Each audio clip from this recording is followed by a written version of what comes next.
তো আমার আলোচনাটা মূলত ৭১ নিয়ে, ১৯৭১ সাল, এটা নিয়ে বাংলাদেশের যে জন্ম, পাকিস্তানের সাথে ভারতের সাথে যে বিষয়টা, এইটা নিয়ে আজকে আমার আলোচনা। এবং এটা আসলে আমাদের ইতিহাসের অনেক গুরুত্বপূর্ণ একটা অধ্যায়, সবচেয়ে গুরুত্বপূর্ণ অধ্যায় না। এখানে একটা সমস্যা আছে, সেটা হলো যে আমাদের দেশে একটা টেন্ডেন্সি আছে যে এটাই ইতিহাসের শুরু আমাদের এবং এটাই ইতিহাসের শেষ, সব কিছু এখান থেকে ৭১ই শুরু ৭১ই শেষ, এরকম একটা টেন্ডেন্সি আছে। বিশেষ করে আওয়ামী লীগের মধ্যে এই টেন্ডেন্সিটা বেশি আছে। তো এটা একটা বড় সমস্যা। এটা হলে এটার ফলে বিভিন্ন ধরনের উগ্রবাদী টেন্ডেন্সি তৈরি হয় আর কি, যেটা আমরা আওয়ামী লীগের সময় দেখছি। এবং ইভেন বাংলাদেশি জাতীয়তাবাদ যেটাকে বলা হয়, সেটাও এই টেন্ডেন্সি থেকে মুক্ত না, কারণ ওটাও স্টার্টিং পয়েন্টটা ধরে ৭১ সালকে। ঠিক আছে, ৭১ সালকে ধরেই তো বাংলাদেশি জাতীয়তাবাদ আসবে কোত্থেকে, বাংলাদেশ হওয়ার পরে, তার আগে তো আসতেছে না। তো এটা তো এই ৭১ কেন্দ্রিকতা এটা ক্ষতিকর, কিন্তু ৭১ একটা খুব গুরুত্বপূর্ণ অধ্যায় এবং এটা সলভ করার দরকার আছে, এটা নিয়ে আলোচনা করার দরকার আছে। It is one of the most important chapters in the history of this land. এই ভূখণ্ডের ইতিহাসের সবচেয়ে গুরুত্বপূর্ণ অধ্যায়গুলোর একটা এটা, এবং এটা নিয়ে এই জন্য আমাদের ভালো রকমের পড়াশোনা, বোঝাপড়া, অ্যানালিসিস, অবস্থান থাকা দরকার। এবং এটা একটা বিশেষ দরকার আছে, কারণ এটাকে নিয়ে বা এটাকে ইউজ করে ইসলাম নিয়ে কিন্তু প্রশ্ন তোলা হয়। বিশেষ করে ইসলামের যে রাজনৈতিক প্রকল্পগুলো আছে সেটা নিয়ে কিন্তু প্রশ্ন তোলার ক্ষেত্রে এটা ব্যবহার করা হয়। আচ্ছা, সো এই কারণে ডিটেইলে এই বিষয়টা নিয়ে একটু আলোচনা করা দরকার। কিন্তু সমস্যা হলো যে আমরা ডিটেইল আলোচনা করতে পছন্দ করি না। আমরা চাই এক লাইনের সামারি, যে ও খারাপ ছিল, ও ভালো ছিল, বা এইটা বা ওইটা, এই টাইপের এক লাইনের সামারি আমরা চাই। বাট এখানে আসলে বিভিন্ন ধরনের জটিলতা আছে, একটা জট আছে। তো আমি চেষ্টা করব কিছুটা এখানে আলোকপাত করার, ইনশাআল্লাহ। তো এখানে ইসলাম কোথায় আসবে? ইসলাম যেটা করবে সেটা হলো, ইসলাম আমাদেরকে একটা ফ্রেম দেয়, একটা ফ্রেমওয়ার্ক দেয়, যেটা টাইমলেস, চিরন্তন। যে কোনো সময় আমরা এটা প্রয়োগ করতে পারবো, কাজে লাগাতে পারবো।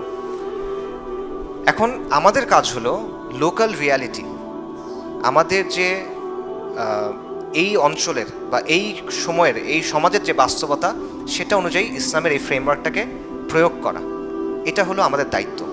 ঠিক আছে, গ্রাউন্ড রিয়েলিটি বোঝা, সমাজকে বোঝা, সমাজের পালস বোঝা, এবং সেটা অনুযায়ী নিজেদের দাওয়া যেটা, সেটাকে ক্যালিব্রেট করা, সেটা অনুযায়ী নিজের দাওয়াটাকে রেডি করা, এটা একটা গুরুত্বপূর্ণ বিষয়। এবং এটা দাওয়ার ক্ষেত্রে, দিনের কাজের ক্ষেত্রে এহসানের অংশ, এক্সেলেন্সের অংশ। আপনি যেন তেনভাবে কাজ করতে পারেন, কিন্তু এটা তো উচিত না। আপনার উচিত এহসানের সাথে কাজটা করা।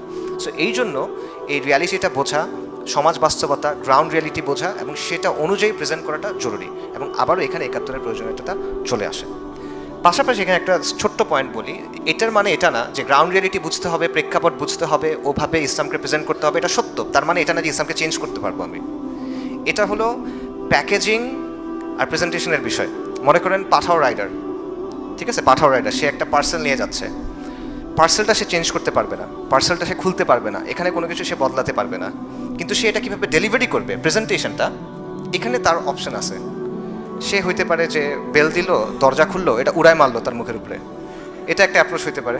আরেকটা হইতে পারে যে সে সালাম দিল সুন্দর করে, বুঝে পাইছেন স্যার সব কিছু ঠিক আছে কিনা, থ্যাংক ইউ, এটসেট্রা, এটা আরেকটা অ্যাপ্রোচ। সো এটা প্রেজেন্টেশনের বিষয়, এটা সাবস্টেন্স চেঞ্জ করার বিষয় না। ইসলামের মতোই থাকবে। আপনার প্রেজেন্টেশনের ক্ষেত্রে আপনি গ্রাউন্ড রিয়ালিটিগুলো মাথায় নেবেন। আচ্ছা, এখন ৭১-এর পরে একটা কথা আসতে পারে যে ৭১-এর পর তো আসলে ৫৩ বছর হয়ে গেছে, এখনও এই আলোচনাগুলো জরুরি কিনা? জরুরি, কারণটা হলো এই প্রশ্নগুলো এখনও মীমাংসিত হয় নাই। ৭১ নিয়ে নানা ধরনের ন্যারেটিভ বা নানা ধরনের বয়ান আছে। সেই বয়ানগুলো একটা আরেকটা আবার সাংঘর্ষিক, একটা একটার সাথে মিলে না, কনফ্লিক্টিং। এবং যেমন ধরেন পাকিস্তানের একটা ন্যারেটিভ আছে, ৭১-এ আসলে কী হয়েছিল, ৭১-এ কী হয়েছিল। ভারতীয় একটা ন্যারেটিভ আছে, ৭১-এ কী হয়েছিল। আওয়ামী বা চেতনাবাদী একটা ন্যারেটিভ আছে, ৭১-এ কী হয়েছিল সেটা। এবং বাংলাদেশে ইসলামী ঘরানা যেগুলো আছে তাদেরও কিছু ন্যারেটিভ আছে, আবার এখানেও ডিফারেন্ট ন্যারেটিভ আছে। এমন না যে সবার একটাই ন্যারেটিভ, এখানেও কিছু পার্থক্য আছে। সো অনেকগুলো স্রোত আছে, অনেকগুলো ধারা আছে, অনেকগুলো জট এখানে আছে। এই কারণে এই ব্যাপারগুলো আবার একটু রিভিজিট করা জরুরি। তা আমি এখানে যেটা করব, আমি কিছু কোটেশন আপনাদের সামনে দিব, কিছু উদ্ধৃতি দিব, কিছু তথ্য দিব। এগুলো তো বলার সময় সাইট করা যাবে না, রেফারেন্স দেওয়া যাবে না। আমি মূলত দুটা বই থেকে এগুলো আনতেছি। একটা হলো তাজ হাসমি সাহেবের একটা বই আছে, 50 Years of বাংলাদেশ। আরেকটা হলো মাহমুদুর রহমান সাহেব, আমার দেশের সম্পাদক, সাংবাদিক ডক্টর মাহমুদুর রহমান, ওনার একটা বই আছে, the political history of Muslim Bengal. ওইগুলো দুটোই একাডেমিক বই, সেখানে তারা প্রাইমারি সোর্স সাইট করছেন। আমি সেখান থেকে উদ্ধৃতিগুলো নিচ্ছি, আলাদা করে আর সাইটেশন করতেছি না এখন, কারণ বক্তব্যের সময় আসলে এটা করার সুযোগ নাই। এবং এই দুজনই কিন্তু anti Indian, anti Awami League এবং ন্যাশনালিস্ট হিস্টোরিয়ান। আপনার বলার সুযোগ নাই যে তারা আওয়ামী হিস্ট্রি বলতেছেন, এটা বলে রাখলাম, কারণ পরে অনেক কথা আপনাদের কাছে কঠিন মনে হবে। আচ্ছা, প্রথমে দেখেন যে 71 নিয়ে ন্যারেটিভগুলো কী কী আছে। একটা হলো পাকিস্তানের একটা ন্যারেটিভ আছে যে 71 হলো শেখ মুজিব হলো একটা গাদ্দার, বিশ্বাসঘাতক, সে ভারতের সহায়তায় পাকিস্তানকে ভাগ করে দিছে। এটা হলো মূলত পাকিস্তানের ন্যারেটিভ। এবং এখানে যুদ্ধ করছে কারা? হিন্দুরা, ভারত যাদেরকে সাপোর্ট করছে সেই কমিউনিস্টরা এবং আওয়ামী লীগের কিছু অংশ। সাধারণ মানুষ, মুসলিমরা এগুলো বুঝে নাই, তারা ইন্ডিয়ার ট্র্যাপে পা দিছে এবং দেশটা আসলে আলটিমেটলি ভাগ হয়ে গেছে। এবং এগুলো সবগুলোর নেতৃত্ব দিয়েছে শেখ মুজিবুর রহমান। এটা হলো পাকিস্তানের ন্যারেটিভ। আচ্ছা, ভারতের ন্যারেটিভ কি? ভারতের ন্যারেটিভ ইন্ডিয়ান অনেক সিনেমাতে আপনি দেখবেন যে 71 সালে ভারত আর পাকিস্তানের যুদ্ধ হয়েছে, যুদ্ধে ভারত জিতছে, যেটার রেজাল্ট হলো বাংলাদেশ, তারা বাংলাদেশকে আলাদা করে ফেলছে। আওয়ামী লীগের ন্যারেটিভ কি? আওয়ামী লীগের ন্যারেটিভ হলো যে 71-এ মানে শেখ মুজিব, আমাদের ন্যারেটিভ শুরু শেখ মুজিব, শেষ মুজিব, মাঝখানেও শেখ মুজিব, আর কিছু নাই। যে এই পুরো জিনিসটা শেখ মুজিবুর রহমান করছে, বাঙালি জাতিকে উনি মুক্ত করছেন, তার নেতৃত্বে, তার উদ্যোগে বলা যায় যে একক চালিকা শক্তি উনি, তার মাধ্যমে এটা হয়েছে। এবং অনেকে তো এমনও বলছে যে একটা অনিচ্ছুক জাতিকে, এটা মুনতাসির মামুনের কথা, একটা অনিচ্ছুক জাতিকে শেখ মুজিবুর রহমান স্বাধীনতা এনে দিছে, এরকম একটা কথা। এটা আমি ন্যারেটিভ। আচ্ছা, জামাত ইসলামের এখানে একটা ন্যারেটিভ আছে, তাদের একটা ঐতিহাসিক রোলও আছে এখানে। দল হিসেবে জামাত ইসলামী 71-এর যেই লড়াইটা বা যুদ্ধটা বা সিভিল ওয়ার যেটাই বলেন, এখানে তারা পাকিস্তানের আর্মির বা পাকিস্তানের শাসক গোষ্ঠীর পক্ষে ছিল। এবং তাদের 3টা রিজন ছিল মূলত, আমি যেটা বুঝি। একটা হলো যে তারা পাকিস্তানের অখণ্ডতা বজায় রাখতে চাচ্ছিল, যে পাকিস্তান ভেঙে যাক, এটা আমরা চাই না, এটা 1 নাম্বার পয়েন্ট। 2টা ছিল তাদের অ্যাসেসমেন্ট ছিল যে বাংলাদেশ যদি আলাদা হয়ে যায় তাহলে এটা বেসিক্যালি ভারতের একটা ভেসেল স্টেট হয়ে যাবে, করজ রাজ্য হয়ে যাবে। এটা একটা তাদের অ্যাসেসমেন্ট ছিল। তৃতীয় একটা অ্যাসেসমেন্ট ছিল যে আলটিমেটলি যারা এই জাতীয়তাবাদী আন্দোলনটা করতেছে এরা বেশিরভাগই কমিউনিস্ট, এরা বেশিরভাগই উগ্র ন্যাশনালিস্ট বা বাঙালি জাতীয়তাবাদী যারা। সো এরা আলটিমেটলি ভারতের সাথে এদের একটা আদাত আছে, ঠিক আছে? সো এই কারণে তারা এটার পক্ষে ছিল না। সো এটা হলো জামাতে ইসলামের অবস্থান। এবং 71-এ আমরা জানি যে তারা পাক বাহিনীর বা পাকিস্তানি যে ফৌজ, সেটার অনেক ক্ষেত্রে সহযোগী হিসেবেও কাজ করছে। রাজাকার বাহিনী আমরা জানি এটার মধ্যে অনেক ছিল, এখানে খালি মানে ধরেন নিজামে ইসলামের, মুসলিম লীগের বিভিন্ন দলের লোকজন ছিল, সাধারণ লোকজনও ছিল, বাট আল বদর বা আল শামস যেগুলো ছিল এগুলো স্পেসিফিক্যালি জামাত ইসলামের তখনকার যে স্টুডেন্ট উইং ছিল, পাকিস্তানি ছাত্র সংঘ, বর্তমানে যেটা ইসলামী ছাত্র শিবির, পরবর্তীতে যেটা হয়েছে ছাত্র শিবির পরে হয়েছে, ওই সময়ের স্টুডেন্ট উইং, তারা এক্সক্লুসিভলি আল বদর এবং আল শামসের ছিল। সো এটা হলো তাদের অবস্থান। অন্যান্য ইসলামী দল বা ইসলামী ঘরানার অবস্থানগুলো কী ছিল? মোটা দাগে অন্যান্য ইসলামিক পার্টি, পীর মাশায়েখ, ওলামায়ে কেরাম, মোটা দাগে তাদের মধ্যে জমহুর বেশিরভাগের অবস্থান ছিল যে পাকিস্তান অখণ্ড থাক, পাকিস্তানটা ভাগ না হোক, এটা ছিল তাদের আলটিমেটলি অবস্থান। নিজাম ইসলাম বলেন, মুসলিম লীগের বিভিন্ন ফ্যাকশন বলেন, ওলামায়ে কেরাম, পীর মাশায়েখ, তাদের কথা বলেন, ইন জেনারেল আমি যতদূর বুঝি তাদের অবস্থান ছিল যে পাকিস্তান যদি না ভাঙে এটাই বেটার। এবং এটা হওয়াই আসলে লজিক্যাল। কেন লজিক্যাল? কারণ দেখেন, পাকিস্তান গঠন হয়েছিল অনেক কষ্টের পরে, অনেক কুরবানির পরে, অনেক আত্মত্যাগের পরে। এবং পাকিস্তান গঠন হয়েছিল খুব ভালো একটা উদ্দেশ্য নিয়ে, লা ইলাহা ইল্লাল্লাহর নামে পাকিস্তান গঠন হয়েছিল, ঠিক আছে? এটা একদম স্লোগানই ছিল পাকিস্তানের। এবং এটার জন্য অনেক আন্দোলন মুসলিমদের করতে হয়েছিল। তো এত কষ্ট করে যে দেশটা পাওয়া গেছে, মাত্র 24 বছরের মধ্যে সেটা ভেঙে যাচ্ছে এবং আপনি পড়ে যাচ্ছেন ইন্ডিয়ার একদম পেটের ভিতরে, এই জিনিসটা লজিক্যালি অনেকের কাছে মনে হইতেই পারে যে এটা তো আসলে আমরা চাই না, এবং ইন্ডিয়ার আগ্রাসনের সামনে তো আমরা একদম এক্সপোজ হয়ে যাচ্ছি। তখন এই অবস্থানটা থাকে যে ইন্ডিয়ার করজরাজ্য আপনি হয়ে যাবেন। সো এই অবস্থানটাও ছিল। এবং এই কারণে ওলামায়ে কেরাম বা ইসলামী ঘরানার ইন জেনারেল আমি যদি বলি, অবস্থানটা ছিল যে তারা আমভাবে পাকিস্তান টিকে থাকুক, এই অবস্থানটার পক্ষেই ছিলেন। আচ্ছা, এখানে দুটা ইন্টারেস্টিং পয়েন্টও আছে। সেটা হলো যে এখন বা আগেও আমরা হয়তো বা দেখছি যে অনেকেই যেটা করেন যে সেকুলার শাসক যারা আছেন, সেকুলার সিস্টেমে যারা শাসন করেন, তাদের উপর শরী শাসকের হুকুম দেন, উলুল আমর বলেন। সেকুলার শাসক কিন্তু উলুল আমর, এরকম কথা বলা হয়। এবং আপনি যদি এটা হিসাব করেন, এই ধরনের চিন্তাভাবনা যারা করেন, তাদের এক ধারার কথা অনুযায়ী মুক্তিবাহিনী খারেজি হওয়ার কথা, কারণ তারা উলুল আমরের বিরুদ্ধে যুদ্ধ করতেছে। এবং আরেক ঘরানার অবস্থান অনুযায়ী মুক্তিবাহিনী বাগি হওয়ার কথা, বাগাওয়াত করছে, বিদ্রোহী করছে। সো এটাও হওয়ার কথা। এবং এটা কিন্তু জাস্ট আমি কথার কথা বলতেছি না, পাকিস্তান আর্মি কিন্তু বা পাকিস্তান গভর্নমেন্ট কিন্তু তখন পাকিস্তানে ওইদিকে আর কি, ওই সাইডে পশ্চিম পাকিস্তানে তখন তারা কিন্তু বলছিল এটা জিহাদ, তারা বলছিল এটা জিহাদ ফি সাবিলিল্লাহ। এবং অনেক ওলামায়ে কেরাম, বিখ্যাত ওলামায়ে কেরাম, নাম বললে আপনি অনেকে চিনবেন, এরকম ছিলেন যে তাদের একটা তামান্না ছিল যে আমি ওখানে গিয়ে জিহাদ করব। কোথায়? বাংলাদেশে এসে জিহাদ করবে তারা 71 সালে। কেন? কারণ হলো যে ভারতের এজেন্ট আছে, ভারত সমর্থিত লোকজন আছে, এদের বিরুদ্ধে জিহাদ করতে হবে। বাগীদের বিরুদ্ধে জিহাদ করতে হবে, যারা বিদ্রোহ করছে এর বিরুদ্ধে জিহাদ করতে হবে, এরকম চিন্তাও অনেকের মধ্যে ছিল ওই সময়। তো এই চিন্তাধারা অনুযায়ী মুক্তিযোদ্ধারা ইদার খারেজি অথবা তারা বাগী, এবং এদের নেতা হলো শেখ মুজিবুর রহমান, খারেজিদের নেতা অথবা বাগীদের নেতা। তো সমস্যা হয়েছে যে যুদ্ধ শেষ হওয়ার পর খারিজিদের নেতা বা বাগীদের নেতা শাসক হয়ে গেছে। তো শেখ মুজিবুর রহমান এখন হয়ে গেছে বঙ্গবন্ধু রহমতুল্লাহ আলাইহি। তো এটা থেকেও কিছু ইন্টারেস্টিং প্রশ্ন তোলা যায়, সেটা হলো যে মুক্তিযোদ্ধারা কি আসলে খারেজি নাকি বাগী? মানে ব্যাপারটা কি এরকম যে মরলে খারেজি বাঁচলে আমির, ঠিক আছে, মানে মরলে বাগী বাঁচলে গাজী, এরকম নাকি ব্যাপারটা? তো যাই হোক, এরকম অনেকগুলা দিক আসলে আছে। সো আমরা একটা সিম্পল জায়গা থেকে শুরু করি, সেটা হলো যে অ্যাজ এ জেনারেল রুল, একটা মূলনীতি হিসেবে আমরা বলতে পারি ইন জেনারেল আমরা এটাই প্রেফার করব যে মুসলিমরা একসাথে থাকবে, বিভক্ত হবে না, এটাই প্রেফারেবল। বিশেষ করে পাকিস্তান রাষ্ট্র যখন এতটা ত্যাগ তিতিক্ষার ফসল ছিল।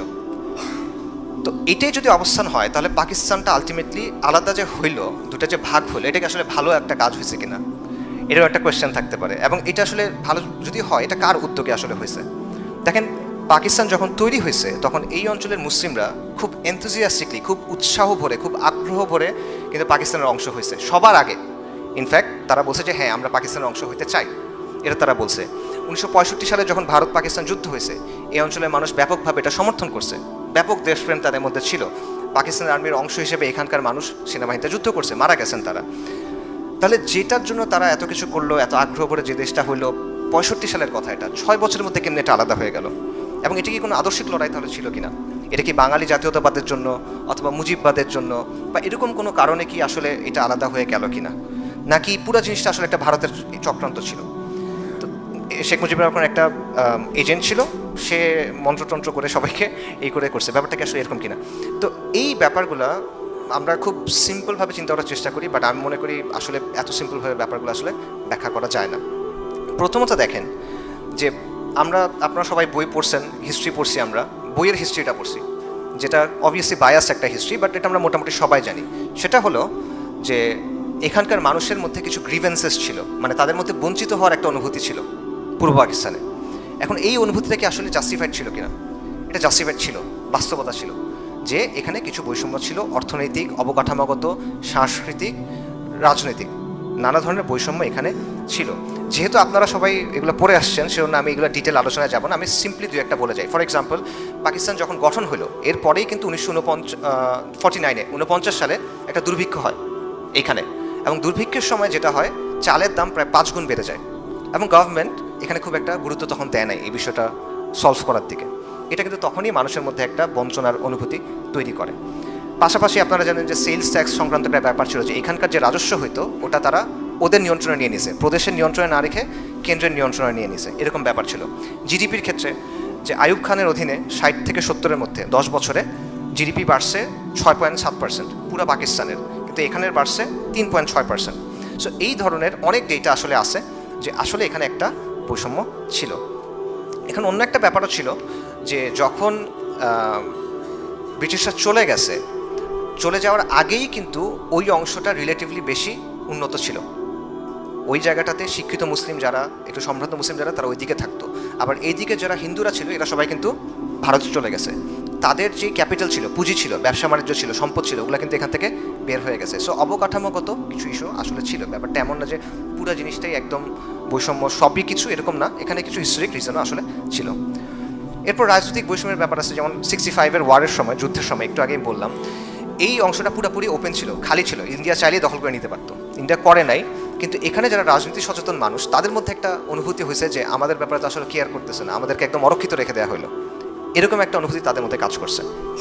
ভোলা সাইক্লোন 1970 সালের প্রায় 3 থেকে 5 লাখ মানুষ মারা গেছে, এবং পাকিস্তান গভর্নমেন্ট এটাকে খুবই উদাসীনতার সাথে ডিল করছিল। এটা পরবর্তীতে আইয়ুব খান, পরবর্তী যে ইয়াহিয়া খান সম্ভবত, সে পরবর্তীতে স্বীকারও করছিল। এবং মাওলানা ভাসানী তখন একটা বলছিল যে এখানে ব্যাপক অদক্ষতা হয়েছে, এবং সে বলছিল যে পদত্যাগ করতে হবে, এরকম দাবিও তখন তোলা হয়েছিল। এবং পরবর্তী নির্বাচনে যে রেজাল্টটা হয়েছিল, ওটার পেছনে একটা বড় ভূমিকা ছিল। ভোলা সাইক্লোনের যে ইফেক্টটা ছিল, এটা 70-এর নির্বাচনে আওয়ামী লীগের যে ল্যান্ডস্লাইড বিষয়, ভূমিধস বিষয়, এটার পেছনে একটা বড় ভূমিকা রাখছিল। আরেকটা বড় ইস্যু হলো ভাষা আন্দোলন। এটা অনেক বড় একটা ইম্পর্ট্যান্ট ইস্যু, যে আমরা জানি যে 48 সালে যখন পাকিস্তান গঠিত হইল, তারপর জিন্নাহ সাহেব এসে বলল যে পাকিস্তানের রাষ্ট্রভাষা হবে উর্দু এবং শুধুমাত্র উর্দু হবে।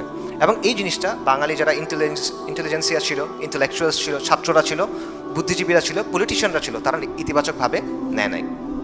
এখন এখানে একটা বিষয় ক্লিয়ার করার দরকার আছে, সেটা হলো যে আওয়ামী প্রোপাগান্ডার কারণে আমাদের মধ্যে একটা ধারণা আছে যে আমরা বলি যে ওরা আমার মুখের ভাষা কায়দা নিতে চায়, যে মানে আপনাকে মানে বাংলায় কথা বলতে দিবেই না। ব্যাপারটা এরকম ছিল না। ব্যাপারটা ছিল যে পাকিস্তানের রাষ্ট্রীয় ভাষা, রাষ্ট্রভাষা, লিঙ্গুয়া ফ্রাঙ্কা, এটা হবে উর্দু।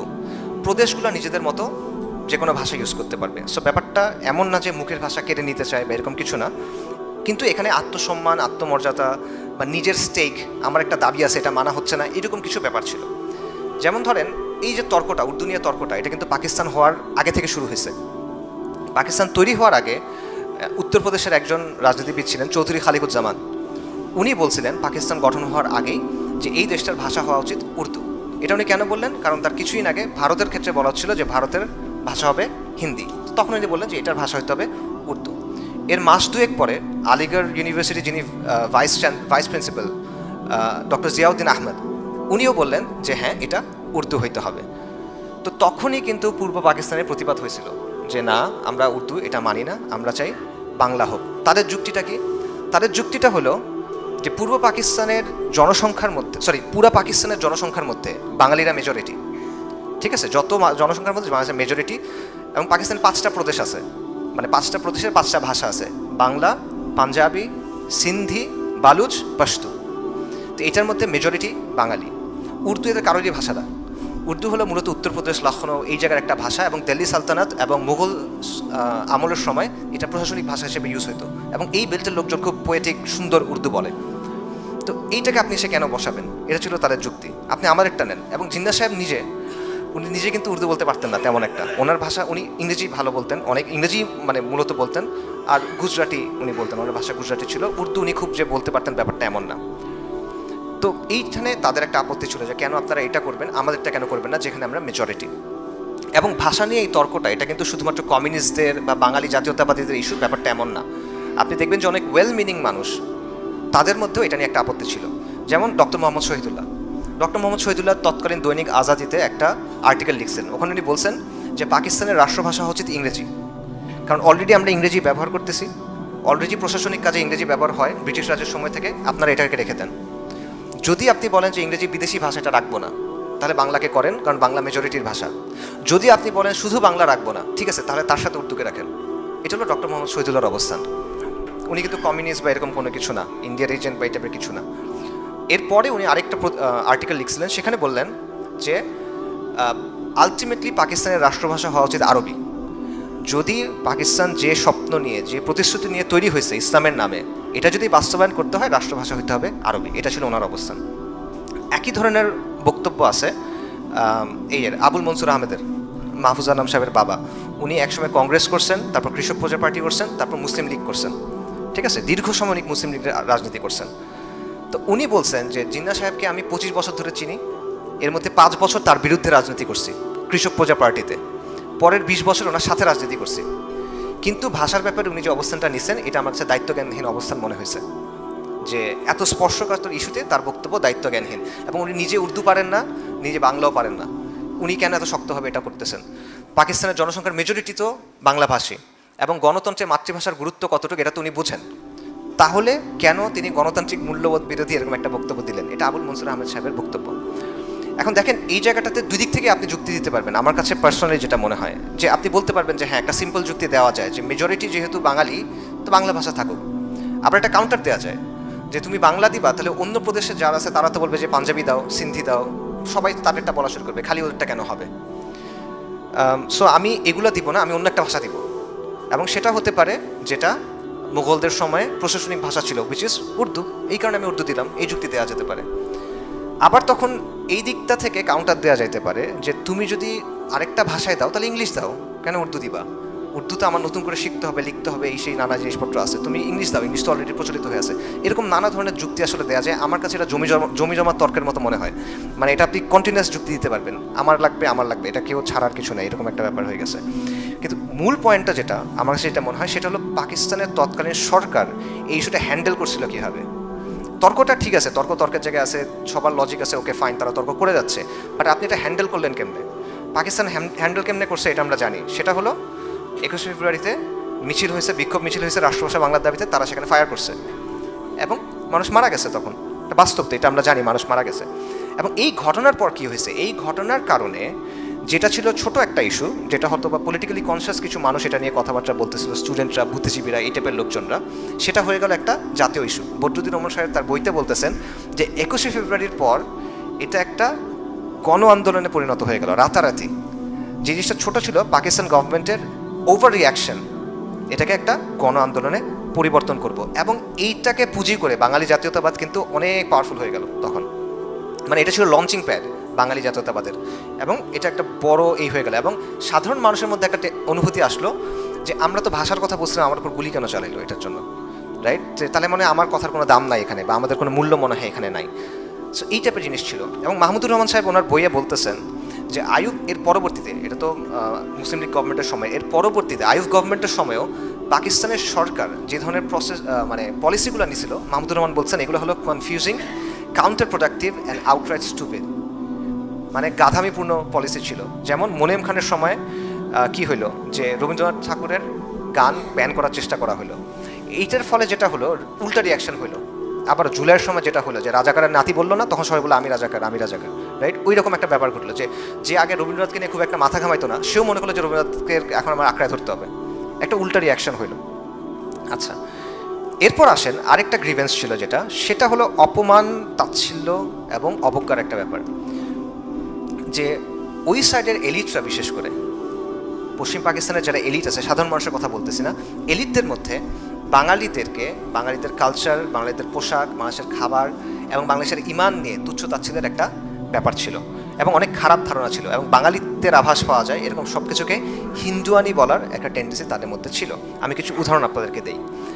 কুদরতুল্লাহ সাহাব নামে একজন সিনিয়র আমলা ছিল এবং কূটনীতিবিদ ছিল, উনি পাকিস্তানি, মানে অবাঙ্গালি, ঠিক আছে? উনি একটা ঘটনা বলতেছেন ওনার আত্মজীবনীতে, যে একবার করাচিতে একটা মিটিং হচ্ছে, তখন তৎকালীন পাকিস্তানের যে অর্থমন্ত্রী তার অফিসে, গোলাম মোহাম্মদ সাহেবের অফিসে বৈঠক কেন হচ্ছে, যে করাচির সরকারি যে অফিসগুলো আছে এবং আবাসিক যে অ্যাপার্টমেন্টগুলো আছে, সরকারি অফিস, আবাসিক অ্যাপার্টমেন্ট, এগুলোর জন্য স্যানিটারি সাপ্লাই কেনা হবে, স্যানিটারি সাপ্লাই, বাথরুমের ওয়াশ মেশিন, কমর টমর, এই হিসেবে জিনিসপত্রগুলো। তো এই সময় শিক্ষামন্ত্রী ছিলেন ফজলুর রহমান সাহেব, বাঙালি। তো উনি বললেন যে ঢাকার জন্য তো এগুলো কিছু কেনা দরকার। তখন সবাই হাসা শুরু করছে, হেসে বলছে তোমরা বাঙালিরা তো কলা গাছের পেছনে গিয়ে প্রয়োজন ছাড়ো, তোমার জন্য কমর কেন লাগবে, ওয়াশ মেশিন দিয়ে তোমরা কী করবা, এই টাইপের একটা কথা বললো। এটা কুদরতুল্লাহ সাহেব বলছেন তার আত্মজীবনী সাহাবনামাতে। তো উনি বলতেছেন এই ঘটনা বর্ণনা করে, যে এই জিনিসটার পরে মানে অলরেডি তারা তাদের চিন্তার মধ্যে এটা ভাগ হওয়ার ব্যাপারটা করে ফেলতেছে। বাংলাদেশটা যে মানে এই দেশটা যে টিকবে না, এই ব্যাপারটা অলরেডি তাদের চিন্তা থেকেই জিনিসটা চলে আসতেছে। আপনি এইভাবে তাচ্ছিল্য করলে তো হবে না। আতাউর রহমান খান সাহেব, বাঙালি, 1956 থেকে 58 পর্যন্ত এখানের মুখ্যমন্ত্রী ছিলেন পূর্ব পাকিস্তানের। তার লেখায় উনি এরকম তার ব্যক্তিগত পথোপথনের অনেক এক্সাম্পল নিয়ে আসছেন, যে এইখানের ব্যাপারে ওইখানকার এলিটদের, আবার আমি সাধারণ মানুষের কথা বলতেছি না, পলিটিক্যাল এলিটদের, মিলিটারি এলিটদের দৃষ্টিভঙ্গিটা কীরকম ছিল। তারা মানে যেমন কেউ কেউ বলতেছিল যে তোমাদের সবসময় পূর্ব পাকিস্তানি যারা, তোমার বাঙালি যারা, তোমাদের উচিত সারা জীবন আমাদের প্রতি কৃতজ্ঞ থাকা, এরকম একটা কথা। আবার বলতেছে যে তোমরা কখনোই আসলে পাকিস্তানের অংশ ছিল না, পাকিস্তানের যে কনসেপ্ট তোমরা এটার অংশ ছিল না। এটা এক অর্থে সত্য কথাটা। আসলে পাকিস্তানের ইনিশিয়াল যখন কনসেপ্টটা করা হয়েছিল, সেখানে ছিল Punjab, north West frontier Province, যেটা পশতুন অঞ্চলগুলো, কাশ্মীর, বালুচিস্তান, এবং এগুলোর নামের অংশ নিয়ে নিয়ে পাকিস্তান নামটা করা হয়েছিল। তো এখানে বাংলা আলটিমেটলি ইনিশিয়ালি ছিল না, বাংলা থাকার কথা ছিল না। সো এইটা বলছিল। এবং অ্যান্থনি ম্যাসকারেনহাসের কথা আপনারা জানেন, লেগেসি অফ ব্লাডের যে রাইটার, তার একটা বইয়ে, এই বইতে না অন্য একটা বইয়ে একটা ঘটনা আছে, যে বাঙালি মুসলিমদের ইমান নিয়ে এবং মানে তাদের ইমানি অবস্থা, তাদের যে মুসলমানিত্ব, এটা নিয়ে প্রশ্ন তোলার একটা ব্যাপার সেখানে ছিল, এবং কন্টিনিউয়াসলি এটা হইতো। এবং এইখানকার একজন পূর্ব পাকিস্তানের গভর্নর ছিল পাঞ্জাবি, ফিরোজ খান নুন। সে বলতেছে যে বাঙালিরা তো অর্ধেক মুসলমান, এবং বলছে যে এরা তো আসলে ঠিক মতো করে নাই, সুন্নতে খতনা যেটা ঠিক মতো এটা করে নাই এরা, এবং এরা তো এই যে মুরগি যে হালাল করতে হয় জবাই করে, এটাও তো এরা পারে না ঠিক মতো। এবং এইটার পরে মাওলানা ভাসানী তার এক এইতে বলতেছেন, বক্তব্যে বলতেছেন, ভাষণে, যে আমাদের মুসলমানিত্ব আমরা কি এখন লুঙ্গি তুলে তোমাদের প্রমাণ করে দেখাবো, রেগে বলতেছে আর কি। তো একবার আপনি তাকে বলতেছেন খতনা ছাড়া মুসলিম, একবার বলতেছেন অর্ধেক হিন্দু। এই ব্যাপারটা আসলে মানে এটা হয় না। আসলে আপনি যদি একসাথে থাকতে চান, এভাবে তুচ্ছ তাচ্ছিল্য অপেক্ষা করলে এটা আসলে হয় না। আমি যদি আপনার সাথে থাকবো, আমি আপনার সাথে কন্টেস্টে এরকম বললে আপনি আমার সাথে থাকবেন কিনা, আসলে জাস্ট হয় না। পাশাপাশি দেখেন 71-এর নির্বাচনের ব্যাপারটা দেখেন, 71-এর নির্বাচনে আওয়ামী লীগ ল্যান্ডস্লাইড জিতছে কোনো প্রশ্ন ছাড়া, তাই না? বিপুল ব্যবধানে বিজয় যেটাকে বলা হয়। কিন্তু পাকিস্তানের এলিট যারা ছিল, মিলিটারি এলিট এবং পলিটিক্যাল এলিট, তারা এটা মানতেই পারতেছে না যে একটা বাঙালি পাকিস্তানের প্রধানমন্ত্রী হবে, এবং তারা আলটিমেটলি ক্ষমতা কিন্তু হস্তান্তর করে নাই, যেই কারণেই 25শে মার্চ, যেই কারণেই 16 ডিসেম্বর। ঠিক আছে না? এই জায়গাতে ওই জিনিসটা যে এটা আসলে সম্ভব না যে একটা বাঙালিকে আমরা দিব। তো আপনি দেখেন যে একে তো আপনার অর্থনৈতিক শোষণ হচ্ছে, দুয়ে তো আপনার রাজনৈতিক বৈষম্যের ব্যাপারটা আছে, তৃতীয়ত আপনার এই অবজ্ঞা এবং তাচ্ছিল্য আছে। এগুলো নিয়ে আপনি আসলে কীভাবে থাকবেন? আমি পার্সোনালি মনে করি যে এই বিষয়টা একটা বড় কারণ, এটা টিকে থাকতে না পারার, এটা একটা বড় কারণ। এবং আমি বলবো যে আজকেও পাকিস্তান এই ব্যাপারটা ঘটতেছে, দুইটা জায়গায় ঘটতেছে। একটা হলো বালুচিস্তান, একটা হলো ওয়াজিরিস্তান বা খাইবার পাখতুনখোয়া যেটা। বালুচিস্তানে তারাও এখানে বৈষম্যের শিকার, তারাও অবজ্ঞার শিকার, তারা আলাদা হইতে চায়, তারা আলাদা হইতে চায় আমাদের মতো 71-এর মতো জাতীয়তাবাদ এবং কিছুটা সমাজতন্ত্রের মিক্স এটা দিয়ে। ঠিক আছে? বালুচ লিবারেশন ফ্রন্ট আপনারা দেখবেন নানা ধরনের কাজকর্ম করে, এদের আদর্শ এটা। আর ওয়াজিরিস্তান বা নর্থ ওয়েস্ট ফ্রন্টিয়ারে যারা আলাদা হতে চায়, তারা আলাদা হতে চায় ইসলামকে ধরে, যে তারা বলছে আমরা প্রজাতন্ত্র তো নাই, আমরা পাকিস্তানে যুক্ত হয়েছিলাম শরিয়ার কথা শুনে, তোমরা শরিয়া কায়েম করো নাই, অনেক বছর হয়ে গেছে ভাই, পারবো না, আমরা আলাদা হয়ে যাবো, আমরা ইসলামী শরিয়া লাগবে, এটা নিয়ে তারা করতেছে। সেম ওখানেও কিন্তু এই বৈষম্যটা আছে, এই তুচ্ছতাচ্ছিল্য আছে। পাকিস্তানের মিডিয়াতে বিশেষ করে পশতুনদের জঙ্গলি টঙ্গলি এরকম অনেকভাবে মানে তুচ্ছতাচ্ছিল্য করার ব্যাপারটা আছে। আমি বলছি সেম জিনিসটা, আমি না, হিস্ট্রি বলতেছে সেম জিনিসটা আসলে বাংলাদেশের ক্ষেত্রেও হয়েছিল। আচ্ছা, সো দেখেন যে পাকিস্তানের দুইটা অংশ, এটা তৈরি হয়েছিল, দুইটা অংশের মধ্যে পার্থক্য হলো 2000 কিলোমিটারের। ভাষার পার্থক্য আছে, সংস্কৃতির পার্থক্য আছে। এখানে জোড়া লাগতো কি দিয়ে? ইসলাম দিয়ে, মুসলিম পরিচয়টা দিয়ে। কিন্তু যখনই এইটার চেয়ে জাত পাত বর্ণ এই সেই জিনিসপত্র যখন এটা প্রাধান্য পাইছে, তখন আলটিমেটলি এটা থাকবে না, এটা ভেঙে যাওয়ার অবস্থা ওইখানেই, দ্য ফেট ওয়াজ সিলড ওই সময়তেই। আচ্ছা, এবং তাজ হাশমি এবং মাহমুদুর রহমানের কমেন্টারি আমি বলি, তাদের বক্তব্য কি? তারা বলতেছেন যে ভারতে অনেকগুলো জাতি আছে, বাঙালি, পাঞ্জাবি, তামিল, গুজরাটি, মারোয়ারি, অনেক অনেক অনেক গোত্র, কিন্তু ভারত এদের মধ্যে যে সাংস্কৃতিক দূরত্ব আছে এটা মিটায়, এটা একটা ফেডারেশন হিসেবে রাখতে পারছে। পাকিস্তান এটা পারে নাই। কেন? কারণ পাকিস্তানের এলিট কখনো এটা চেষ্টাই করে নাই। তারা তাদের এই যে মানে অহংবোধ, এটা থেকে আসলে বের হইতে পারে নাই, এখনও বের হইতে পারে নাই, যে কারণে এটা একটা প্রয়োজনও তারা ফিল করে না, তখনও ফিল করে নাই, এখনও ফিল করতেছে না।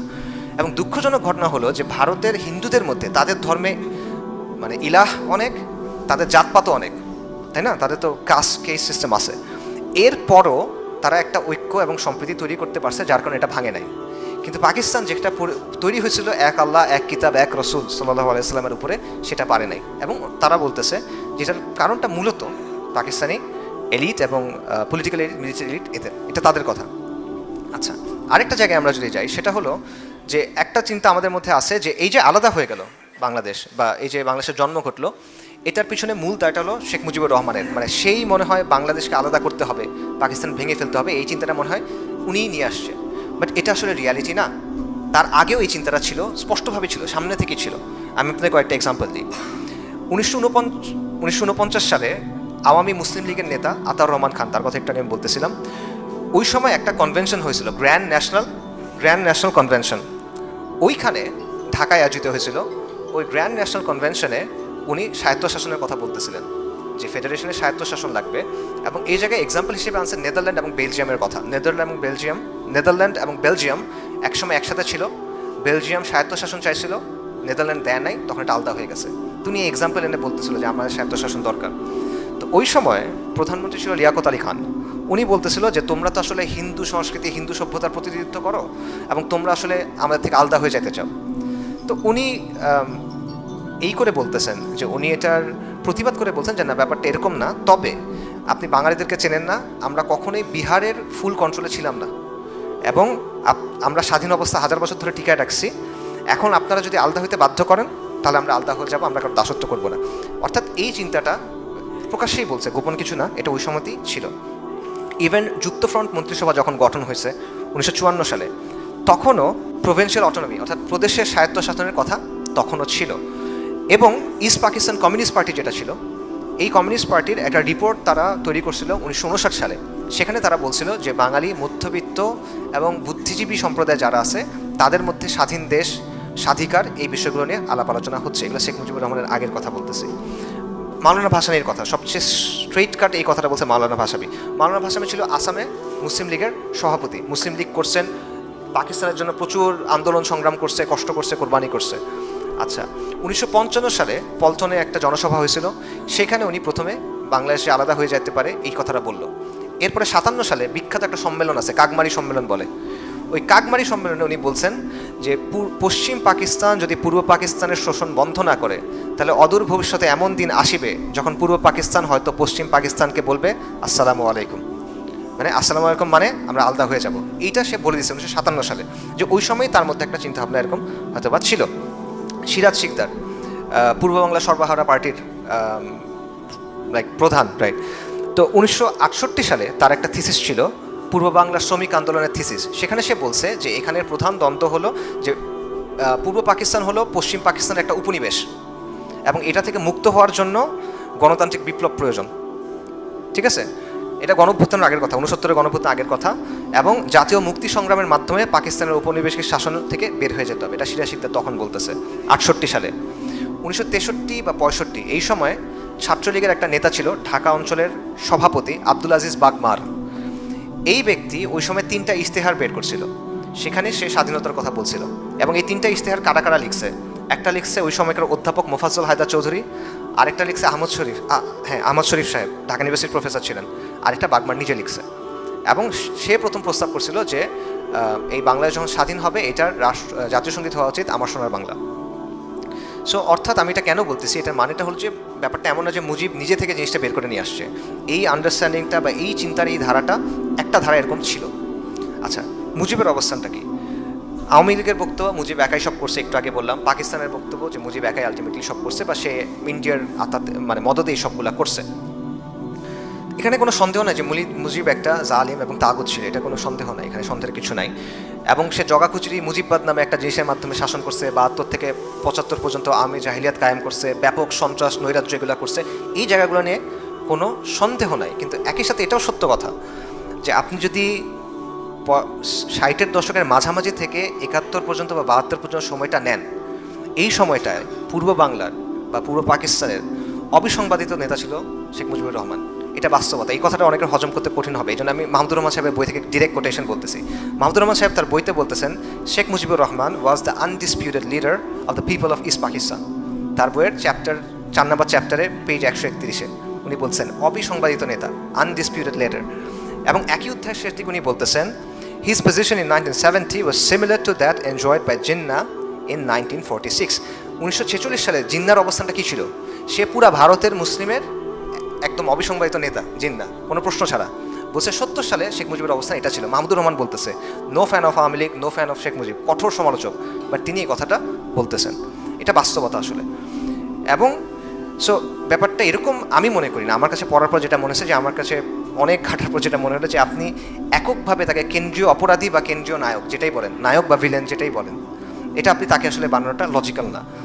বরং তার ভূমিকা অবশ্যই ক্রিটিক্যাল ভূমিকা আছে, বাট আপনি এককভাবে সে থাকলে হয়েছে, সে না থাকলে হবে না, ব্যাপারটা আসলে এরকম ছিল না।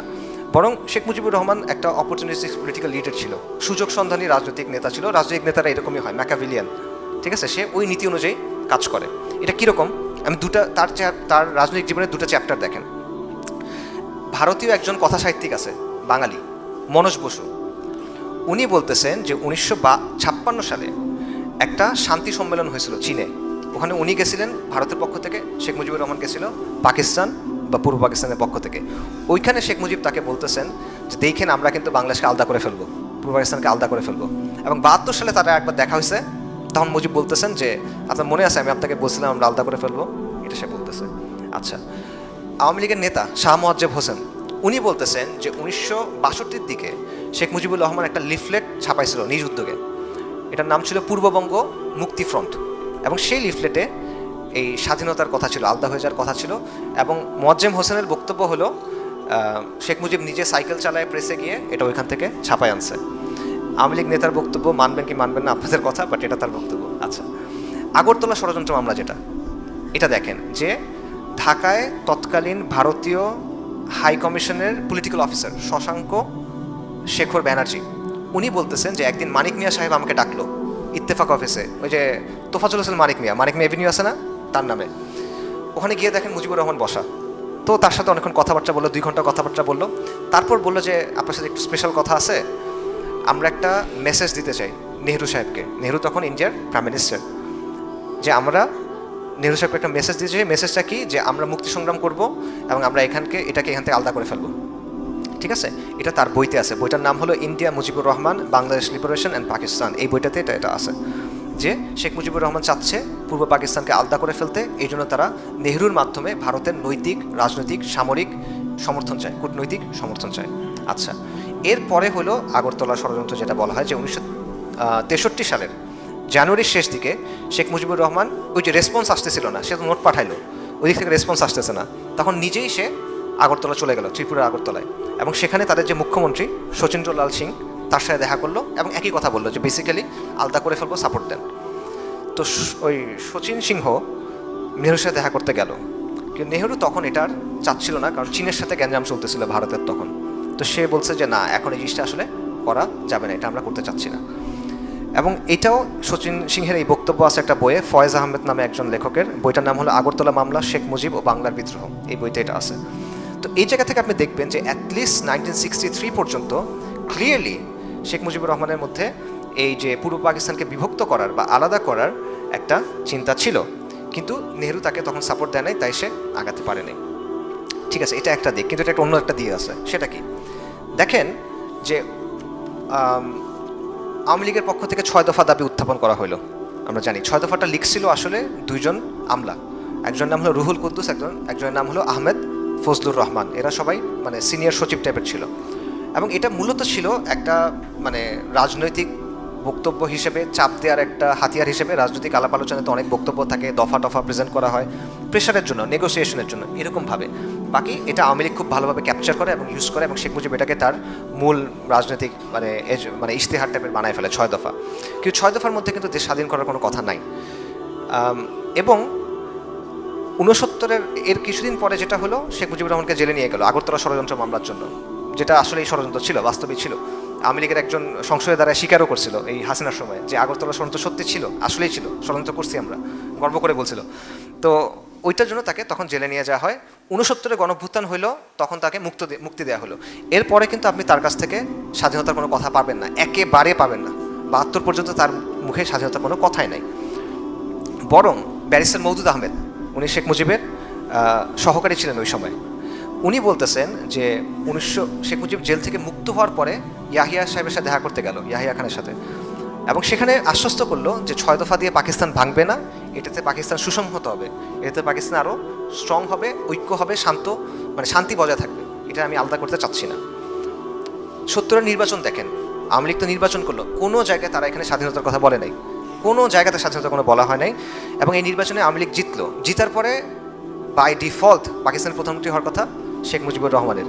71 সালের ইভেন জানুয়ারিতে ইয়াহিয়া খান ঢাকায় আসলো, এসে সে পরিচয় করে দিল পাকিস্তানের নেক্সট প্রধানমন্ত্রী শেখ মুজিবুর রহমান, এভাবে বললো। তো তার জায়গা থেকে চিন্তা করেন, একজন পলিটিশিয়ান, ক্যালকুলেটিভ প্রফেশনাল, সুযোগ সন্ধানী পলিটিশিয়ান, তার জন্য কোন অপশনটা বেটার?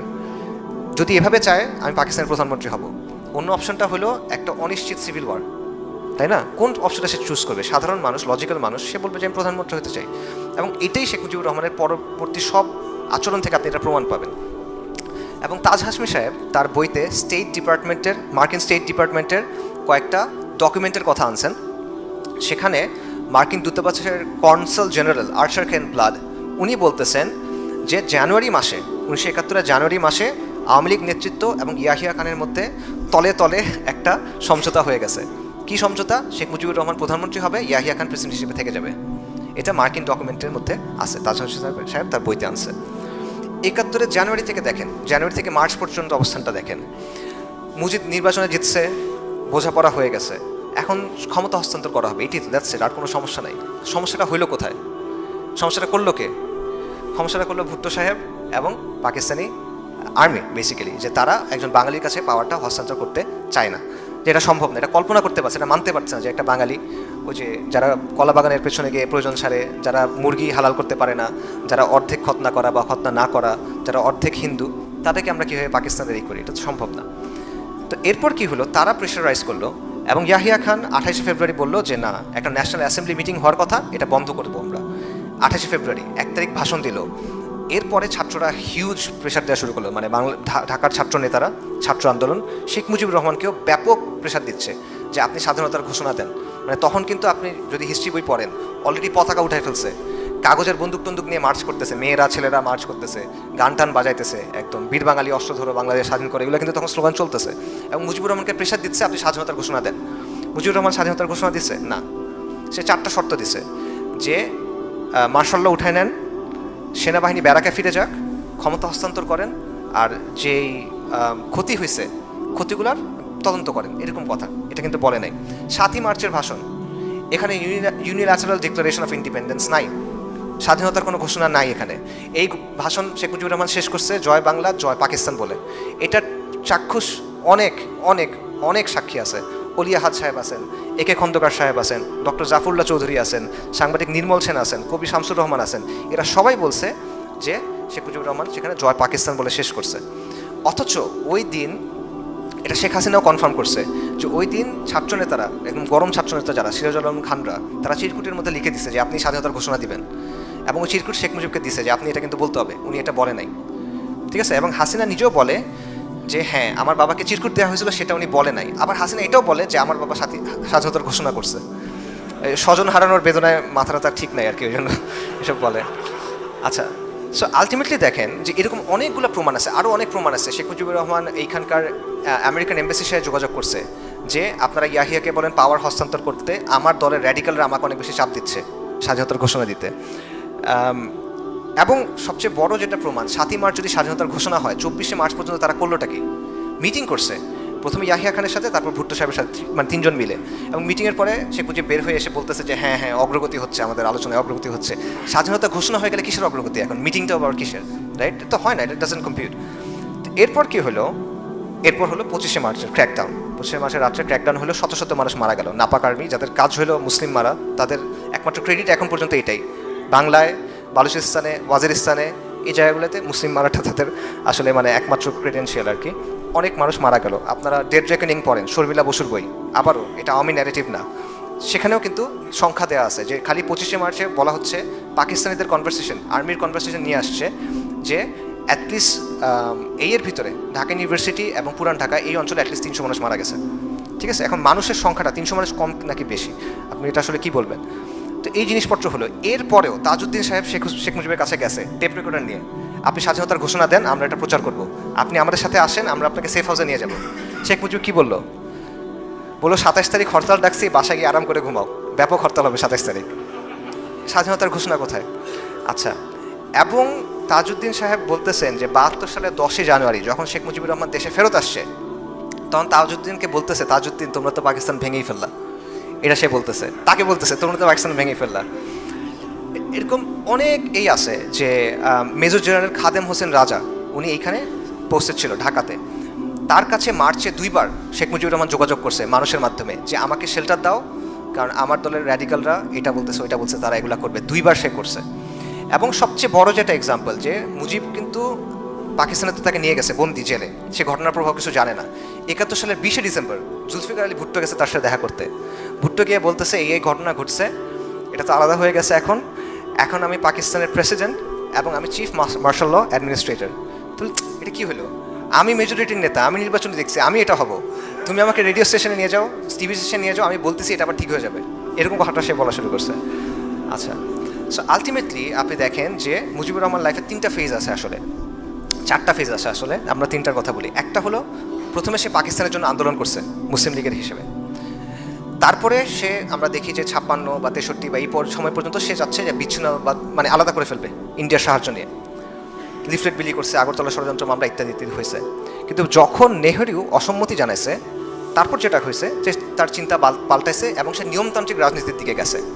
এবং আলটিমেটলি 69-এর পর থেকে আপনি দেখেন যে সে কিন্তু প্রধানমন্ত্রী হইতে চায় তখন, কারণ তার জন্য এটা তখন ক্লিয়ার একটা রাস্তা হয়ে গেছে। এবং সে আলটিমেটলি হয়েছেও, কিন্তু ফেয়ার অ্যান্ড স্কোয়ার নির্বাচনে জিতে সে হয়েছে, তার জন্য দরকার নাই এখন বিপ্লবী রাজনীতি করার, সেটা হয়েই যাচ্ছে। সো এইটা হলো আরেকটা বিষয়। এবং তার যে বৈশিষ্ট্য যে সে আসলে 2টা দিককে খুশি রাখার চেষ্টা করতো, একদিকে সে পাকিস্তানি এলিট যেটা আছে বা পাকিস্তানের জেনারেলরা যারা আছে তাদের সাথে দেখা করতো এবং তাদেরকে বলতো হ্যাঁ হ্যাঁ ঠিক আছে পাকিস্তানের পক্ষে আছে, এই সেই হ্যান ত্যান, আমি দেশপ্রেমী। আবার তার দলের যারা র্যাডিক্যালস যারা তাদেরকে বলতো যে হ্যাঁ হ্যাঁ তোমাদের সাথে আছি, তোমরা কাজ করো, আগে যাও আগে যাও আগে যাও। সবাই সাথে কথা বলতো, সবার পিঠে হাত বুলাতো, একজনের কথা শুনতো আর একজনের দিকে তাকাইতো। সবাইকে বুঝ দিয়ে রাখার একটা ক্যাপাসিটি তার ছিল। বড় নেতা তাদের এগুলো থাকে আসলে। মানুষ যেটা তার কাছে শুনতে চাইতো সেটা সে মানুষকে শোনাতে পারতো, কিন্তু সে তার নিজের একটা অপরচুনিটি খুঁজতো যে আমি এখান থেকে কীভাবে আসলে ক্যাশ করতে পারবো। এবং মুনতাসির মামুন লিখছে যে শেখ মুজিবুর রহমান একটা অনিচ্ছুক জাতিকে স্বাধীনতা নিয়ে আসছেন, স্বাধীনতা দিছেন, একটা অনিচ্ছুক জাতির জন্য তিনি স্বাধীনতা নিয়ে আসছেন। বাস্তবতা হলো যে ইতিহাস, প্রেক্ষাপট, তাকদির অনিচ্ছুক শেখ মুজিবকে একটা স্বাধীন দেশের প্রধান বানাই দিচ্ছে। এটা হলো বাস্তবতা। তো মূল কথা হলো মুজিব মেইন না, এখানে আসলে আরও অনেকগুলো প্লেয়ার ছিল। আমি সংক্ষেপে বলি, সময় বেশি নাই। একটা হলো সিরাজুল আলম খান বা নিউক্লিয়াস, এটা খুব ইম্পর্টেন্ট একটা রোল প্লে করে। এটা ছাড়া আপনি আসলে এই ব্যাপারটা বুঝতে পারবেন না। সেটা হলো যে 60-এর দশকের শুরু থেকে 1962 সময় থেকে ছাত্রলীগের মধ্যে একটা র্যাডিক্যাল অংশ ছিল যারা চাচ্ছিল বাংলাদেশকে স্বাধীন করে ফেলবে। এটা আদর্শিকভাবে কমিউনিজম দ্বারা বেশ ভালো ধরনের প্রভাবিত ছিল। লেনিনের বই, ট্রটস্কির বই, মাও সেতুংয়ের বই, এগুলো দ্বারা তারা বেশ প্রভাবিত ছিল। এবং এটা ছিল ইনিশিয়ালি এটা একটা সেলের মতো ছিল, 4 জনের মতো মানুষ ছিল, কাজী আরেফ, আব্দুর রাজ্জাক সাহেব, আবুল কালাম আজাদ এবং সিরাজুল আলম খান। সিরাজুল আলম খান ওনাকে বাংলাদেশের, এটা হলো মাস্টার মাইন্ড আসলে, এবং ফেক মাস্টার মাইন্ড না। মাস্টার মাইন্ড কথাটা এখন অনেক হালকা হয়ে গেছে, বাট সিরাজুল আলম খান আসলেই মাস্টার মাইন্ড। তাকে বাংলাদেশের রাজনীতির রহস্য পুরুষ বলা হয়, কাপালিক ডাকতো, দাদা ডাকতো, অনেক নামটাম ছিল। 69-এর যে গণ অভ্যুত্থান, এটার প্রধান রূপকার বলতে হবে আপনার তাকে। মাওলানা ভাসানীর এখানে অনেক বড় একটা রোল ছিল, বাট প্রধান রোলটা আসলে সিরাজুল খানের এখানে ছিল। তো তাদের নেতৃত্বে নিউক্লিয়াস তারা একদম ওই যে রক্ত দিয়ে শপথ করছে, আঙ্গুল কেটে রক্ত দিয়ে শপথ করছে যে বাংলাদেশকে স্বাধীন করব আমরা, এটার আগ পর্যন্ত আমরা ব্যক্তিগত সুখ স্বাচ্ছন্দ্য সব কিছু ত্যাগ করলাম। এই টাইপের মানে রোমান্টিসিজমও তাদের মধ্যে ছিল। এবং তারা স্বাধীন বাংলা বিপ্লবী পরিষদ এই টাইপের জিনিসপত্র গঠন করছিল।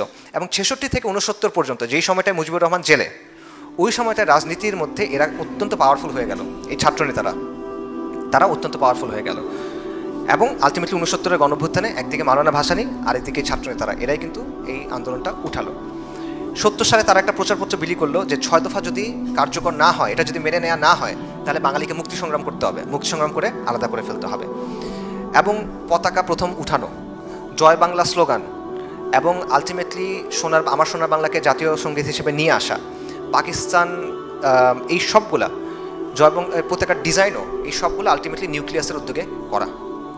ঠিক আছে, সো অত্যন্ত গুরুত্বপূর্ণ। এবং সিরাজুল আলম খানের বক্তব্য হলো যে 70 সালে জেল থেকে বের হওয়ার আগ পর্যন্ত শেখ মুজিবুর রহমান জানতেন না যে আসলে আমরা কি করতেছি, পুরোপুরি তার আইডিয়া ছিল না। এবং জয় বাংলা স্লোগান এবং এই যে জাতীয় পতাকা আমরা বানাইছি, উনি এটার পক্ষে ছিল না ইনিশিয়ালি। আচ্ছা, এবং আলটিমেটলি যখন যুদ্ধ হইলো, এরাই কিন্তু আপনারা জানেন মুজিব বাহিনী ছিল, এরাই কিন্তু আলটিমেটলি মুজিব বাহিনী হয়, বিএলএফ হয়, এবং এটা ডিরেক্টলি ইন্ডিয়ান আর্মির আন্ডারে ছিল। আচ্ছা, আরেকটা ফ্যাক্টর দেখেন, এটা হলো ইস্ট বেঙ্গল রেজিমেন্ট বা পাকিস্তান আর্মিতে থাকা বাঙালি সেনা অফিসাররা। এবং এটার মধ্যে অনেক প্রমিনেন্ট মানুষ আছেন, মেজর জিয়া আছেন, মেজর জলিল আছেন, তাহের আছে, আবু তাহের, খালেদ মোশাররফ, এরা প্রমিনেন্ট, আরও অনেকে আছে আপনারা নাম জানেন। তারা যে বিদ্রোহ করবে এটা কারো হিসেবের মধ্যে ছিল না, এটা ইন্ডিয়ার হিসেবে ছিল না, এটা আমেরিকার হিসেবে ছিল না, নিউক্লিয়াসের হিসেবের মধ্যে ছিল না। কিন্তু আলটিমেটলি স্বাধীনতার ঘোষণাটা ওই দিক থেকে আসলো, তারা কিন্তু দিতে পারে নাই। শেখ মুজিবুর রহমান বলছে হরতাল ডাকবো, এই সেই, ওইখান থেকে ঘোষণা আসে নাই। কিন্তু 27শে মার্চ জিয়াউর রহমান সাহেব যখন বললো উই রিভল্ট, 25শে মার্চ রাতে বললো উই রিভল্ট, আমরা বিদ্রোহ করছি, 27শে মার্চ কিন্তু কালুরঘাট থেকে তারাই এটার ঘোষণাটা দিল। তো পুরো সিচুয়েশন এটা কিন্তু আরেকটা ডাইমেনশন নিয়ে আসলো। এবং আলটিমেটলি বাংলাদেশ যে পুরোপুরি ইন্ডিয়ার পেটের ভিতর ঢুকে যায় নাই, মানে কন্ট্রোলের ভিতর ঢুকে যায় না, এটা একটা বড় কারণ, এটা আমাদের স্বীকার করতে হবে। সেটা হলো এই আর্মির এই অংশটা, যেটা পরবর্তীতে স্বাধীন বাংলাদেশের আর্মি হয়েছে, তাদের একটা ভূমিকা এখানে আছে, ঐতিহাসিক ভূমিকা, এটা আসলে অস্বীকার করার সুযোগ নাই। তো এখানে একটা প্রশ্ন দেখেন, পুরো ব্যাপারটাকে যারা বলেন যে ভারতীয় চক্রান্ত, তাদের অনেকে আবার এই আর্মি অফিসারদের অ্যাডমায়ার করেন, পছন্দ করেন। তা আপনি দুটো মিলাচ্ছেন কেমনে? যদি পুরো ব্যাপারটা ভারতীয় চক্রান্ত হয়, এরা কি ভারতীয় এজেন্টে বাস্তবায়ন করতেছিল? কারণ তারা তো ক্রুশাল রোল ছিল এখানে, অত্যন্ত ক্রুশাল রোল, গুরুত্বপূর্ণ রোল। তারা ওটা না করলে এটা আগাই না ঘটনা প্রভাব। এটা আসলে কি? সো ব্যাপারটা আসলে এভাবে চিন্তা করার সুযোগ নাই। এখানে আরেকটা মেজর প্লেয়ার হলো জুলফিকার আলী ভুট্টো সাহেব। ওই যে শেখ মুজিবুর রহমান 7ই মার্চে বললো যে আপনি আমার কথা শুনলেন না, আপনি শুনলেন ভুট্টো সাহেবের কথা। এটাই ভুট্টো সাহেবের কথা কি ছিল, যে ক্ষমতা তাকে দেওয়া যাবে না, কোনো না কোনোভাবে মুজিবুর রহমানকে প্রধানমন্ত্রী বানানো যাবে না। এবং ভুট্টো সাহেব তার পক্ষে পাকিস্তানি মিলিটারি এলিট, পলিটিক্যাল এলিটদেরকেও সাথে নিয়ে আসতে পারলো। এবং এটার ফলে আলটিমেটলি এমন একটা পরিস্থিতি তৈরি হলো যেটা ভারত ক্যাপিটালাইজ করতে পারে। ভারত ক্যাপিটালাইজ করতে চাইবে, শুরু থেকে তার ইচ্ছা ছিল এটা ভেঙে দেওয়া। ভারতের জিওপলিটিক্যাল জায়গা থেকে তার উদ্দেশ্য, মিলিটারি মানে ন্যাশনাল সিকিউরিটির জায়গা থেকে তার উদ্দেশ্য সবসময় হবে এই জায়গাটাকে নিউট্রালাইজ করে রাখা। আপনি তাকে সুযোগ করে দিচ্ছেন এই কাজটা করার মাধ্যমে, এটা ছিল কথা। 78 সালে ইয়াহিয়া খানের একটা হলফনামা লাহোর হাইকোর্টে জমা হয়েছে। সেখানে সে বলছে যে পাকিস্তানের বিভক্তির জন্য মুজিব নয় বরং ভুট্টো দায়ী। 71 সালে ভুট্টোর অবস্থান ও বৈষম্যমূলক আচরণ পাকিস্তানের ঐক্যের জন্য শেখ মুজিবের 6 দশক দাবির চেয়ে বেশি ক্ষতিকর ছিল। ভুট্টোর পদের লোভ এবং অনমনীয় অবস্থানের কারণে পুরো পাকিস্তানে বিদ্রোহ সংগঠিত হয়। ইয়াহিয়া খান বলতেছে যে ভুট্টো আসলে মূল দায়ী। অবভিয়াসলি এখানে আরও প্লেয়ার আছে। আরও প্লেয়ারকে ভারতের একটা বড় ভূমিকা এখানে ছিল। নেহেরুকে মুজিব প্রস্তাব দিছিল, আপনি সাহায্য করেন আমরা ভেঙে দিব। নেহেরু ওইটা গ্রহণ করতে পারে নাই যে কোনো কারণেই। নেহেরুর মেয়ে যে ইন্দিরা গান্ধী সেটা গ্রহণ করছে এবং বলা হয় যে ইন্দিরা গান্ধী বাংলাদেশ হওয়ার পর বলছিল 1000 সাল কা বদলা লে লিয়া। 1000 সালের বদলা কি? যে উপমহাদেশে যে ইসলামী মুসলিমদের যে শাসন ছিল এটার বদলা নিছি। আমি জানি না সে আসলে বলছে কিনা, আমি ট্রেস করার চেষ্টা করছি, ডিরেক্ট প্রাইমারি কোনো সোর্স পাই নাই। বাট এই কথাটা আলটিমেটলি তাদের অবস্থানটাকে বাস্তবে আসলে তুলে ধরে। ইন্ডিয়ার অবস্থানটা এরকম ছিল। পাশাপাশি এখানে আরও প্লেয়ার ছিল, অনেক কার্যক্রম এখানে ছিল। রিসার্চ অ্যান্ড অ্যানালাইসিস উইং, যেটা ভারতীয় গোয়েন্দা বাহিনী, বিশেষ করে দুজন ব্যক্তির নাম আপনারা অনেক হয়তো বা জানেন, চিত্তরঞ্জন সুতার এবং কালিদাস বৈদ্য। এবং এদের এক্সক্লুসিভ মিশন ছিল যে এখানে এসে একটা অংশকে ভাগ করে ফেলা। কিন্তু এটা 71-এ যে ভাগ হয়েছে ওরকম ভাগ না। এটার ভাগটা হলো যে এখানকে হিন্দু অধ্যুষিত যে এলাকাগুলো আছে সেগুলোকে নিয়ে একটা হিন্দু বাঙালিদের আলাদা দেশ করা। চিত্তরঞ্জন সুতার 2বার নির্বাচন করছে, একবার যুক্তফ্রন্ট থেকে পাকিস্তান আমলে, আরেকবার 72 সালে সম্ভবত, মানে 72 বা 73 সালে আওয়ামী লীগ থেকে 2বার সে নির্বাচনে জয়ীও হয়েছে। তার সাথে মুজিবের খুব ভালো সম্পর্ক ছিল, তার সাথে সিরাজুল আলম খানের খুব ভালো সম্পর্ক ছিল। 15ই আগস্টের সময় সিরাজুল আলম খান ছিল তার বাসায় কলকাতায়। কালিদাস বৈদ্য ছিল, তারও এরকম। এবং 71 পরে এরা একটা আন্দোলন শুরু করছিল, এটা হলো স্বাধীন বঙ্গভূমি আন্দোলন। তাদের প্ল্যান ছিল দক্ষিণ পশ্চিমাঞ্চল, যেটা খুলনা, ফরিদপুর, পটুয়াখালী, বরিশাল, এগুলাকে তারা আলাদা করে ফেলবে। আলাদা করে একটা হিন্দু বাঙালিদের আলাদা দেশ হবে, স্বাধীন বঙ্গভূমি আন্দোলন, বাঙালি হিন্দুদের জন্য আলাদা দেশ। আপনারা দেখেন যে সামনে কিন্তু লং মার্চের অনেক ঘোষণা টোষণা আসতেছে, চট্টগ্রামে অনেক কিছু হচ্ছে। তো এগুলো খেয়াল রাখবেন, কারণ চিত্তরঞ্জন সুতার, কালিদাস বৈদ্য, এদের লোকজন বা এদের মতো লোকজন এখনও আছে। বিশেষ করে আওয়ামী লীগ যখন পাওয়ারে থাকে না, এটা তখন অনেক বেশি সক্রিয় থাকে। এটা মাথায় রাখার ব্যাপার আছে। সো শেষের দিকে যদি আমরা যাই, সেটা হলো যে 71 কি কাঙ্ক্ষিত ছিল নাকি অনাকাঙ্ক্ষিত ছিল, এটা একটা প্রশ্ন আসে। আমি বলবো 71 অবশ্যম্ভাবী ছিল, এটা ইনএভিটেবল হয়ে গেছিল। এই বাস্তবতাটা ইনএভিটেবল হয়ে গেছিলো এবং এটা মূলত হয়েছিল পাক আর্মি, নাপাক আর্মি এবং পাক এলিটদের জন্য, সেখানকার যে পলিটিক্যাল এলিট তাদের জন্য। আপনি একটা দেশ বানাচ্ছেন ইসলামের নামে, আপনি একটা দেশ বানাচ্ছেন মুসলিম পরিচয়ের নামে, কিন্তু সেখানে ইসলামের কিছু নাই, সেখানে মুসলিম পরিচয়ের কিছু। তো এই অসন্তোষটা তারা তৈরি করছে এবং এটাকে কাজে লাগাচ্ছে কে? ভারত। এটাকে কাজে লাগাচ্ছে সিরাজুল আলম খানরা, এটাকে কাজে লাগাচ্ছে এটসেট্রা এটসেট্রা। বাট তারা যদি এই কাজটা না করে, এই সিচুয়েশনটা এইভাবে তৈরি হয় না। ইসলামপন্থীদের ভূমিকার ব্যাপারে কিছু কথাবার্তা বলি, বিতর্কিত কথাবার্তা। সেটা হলো যে ইসলামপন্থীরা মোটা দাগে রাজনৈতিক ঐক্যের পক্ষে ছিল, যে পাকিস্তান অখণ্ড থাক এটার পক্ষে তারা ছিল। এটা আন্ডারস্ট্যান্ডেবল, আমি এটার জন্য তাদের দোষ দিই না। রাজনৈতিক একটা অবস্থান হইতেই পারে যে পাকিস্তান অখণ্ড থাক, এটা আমি চাই, ভারতের কররাজ্য না হোক, এটাই আমি চাই। কিন্তু সমস্যা কোন জায়গায়? সমস্যা হলো যে পাকিস্তান আর্মি তো ওয়ার ক্রাইম করছে, তারা তো যুদ্ধ অপরাধ করছে, এটা তো প্রমাণিত, এটা তাদের কমিশন দ্বারা প্রমাণিত। 71-এর পরে পাকিস্তানে বিচার বিভাগীয় তদন্ত হয়েছে, সেখানে তারা নিজেরা বলছে এটা। আপনারা দেখবেন ইমরান খান সাহেব, নওয়াজ শরীফ সাহেব, তারা কিন্তু এগুলো বলে, তারা নিজেরাই বলে যে আমরা এই কাজগুলো করছি। এটা মানে আওয়ামী লীগের কথা না, এটা বাস্তব কথা, তারা এটা করছে। তো এই কাজটা যখন হয়েছে, তখন আপনার ভূমিকা কী হবে? আপনি রাজনৈতিক অবস্থানে সেটা ভিন্ন, সমস্যা নাই। কিন্তু যখন এই জিনিসটা হয়েছে, এটা তো গোপনে হয় নাই, ম্যাসাকার, রেপ, গণকবর, এই জিনিসটা যখন হয়েছে তখন আপনার অবস্থানটা কী হবে? এইটা আর কি প্রশ্নটা।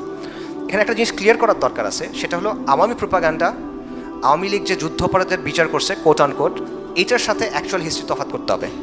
কারণ আওয়ামী লীগ যে যুদ্ধ অপরাধের বিচার করছে, এটা একটা ক্যাঙ্গারু কোর্ট ছিল, এটা একটা রাজনৈতিকভাবে মোটিভেটেড বিচার ছিল এবং এটা বেসিক্যালি জুডিশিয়াল কিলিং ছিল। তারা বেসিক্যালি জামাত ইসলামের টপ লিডারশিপকে সরায় ফেলার জন্য এটা করছে, ইন্ডিয়ার হেল্প নিয়ে।